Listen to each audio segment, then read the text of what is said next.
अरे ये फिल्में टैक्स फ्री करने वाले लोग कफन तक पर जीएसटी लगा रहे हैं और ये गरीबों की बात करते हैं। झील में पानी बरसता है हमारे देश में, खेत पानी को तरसता है हमारे देश में, जिंदगी का हाल खस्ता है हमारे देश में, दूध महंगा खून सस्ता है हमारे देश में। आप अमीरों के कर्जे माफ कर रहे हैं, उद्योगपतियों के कर्जे माफ कर रहे हैं और यहाँ स्थिति ये हो गई है कि जो मिडिल क्लास उसकी जो रोजमर्रा की जरूरत की चीजें हैं उस तक पर आपने जीएसटी लगा रखी है। आप फिल्में टैक्स फ्री करते हैं लेकिन स्टूडेंट्स के प्रतियोगी परीक्षाओं के फॉर्म की फीस नहीं माफ कर सकते। आपको बाकी जगहों पर टैक्स लेना है, हर जगह टैक्स लेना है। मिडिल क्लास से आपका कोई रिश्ता नहीं। मिडिल क्लास तो आपसे कह रहा है कि मोहब्बत भाईचारे के दीवाने दिन ही लौटा दो, वो सस्ती दाल सब्जी के सुहाने दिन ही लौटा दो। ये अच्छे दिन तो अंबानी अडानी को मुबारक हो, हमें ऐसा करो साहब पुराने दिन ही लौटा दो। प्रधानमंत्री जी जो सबको पक्का मकान देने वाला वायदा किए थे उसका क्या हुआ? वो एक बार इनके एक नेता एक गांव में गए और उन्होंने गांव में कहा कि गांव वालों आओ मैं तुम्हारी समस्याएं समाप्त करना चाहता हूँ। गांव वाले इकट्ठा हो गए।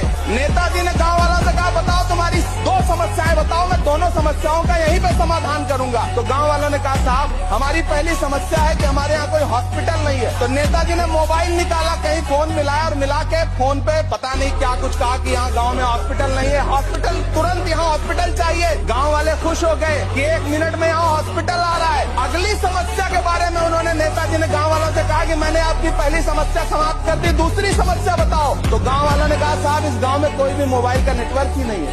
ये है इनके काम।